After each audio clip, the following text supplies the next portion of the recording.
আসবে টাইমে যাবে, আমাকে বলতে হবে কেন? আপনি কি স্যালারিটা পাচ্ছেন? স্যালারি আটকায়নি তো? তাহলে সেই এরিয়ার মানুষ, তাদেরও অবদান রয়েছে আপনার স্যালারির পিছনে।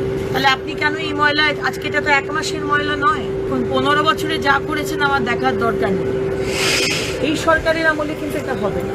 I am sorry if I am being rude, কিন্তু প্লিজ অ্যাকাউন্টেবিলিটি রাখুন। আপনি শুধু আপনার কাজ করুন, আপনি আপনার কাজ করুন, আমি আমার কাজ করি, তাহলেই কাজটা হবে। আপনার সিএনজি প্রবলেম, আপনার ইমিডিয়েট বসকে আপনি জানাননি নিশ্চয়ই।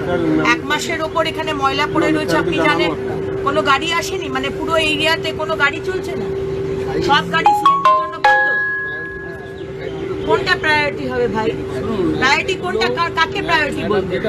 অগ্নিমিত্রা পালের বাড়ির সামনেটা প্রায়োরিটি, সিএম এর বাড়ির সামনেটা প্রায়োরিটি, বাকি সব মানুষের বাড়ির সামনেটা প্রায়োরিটি নয়, এটা বলছেন?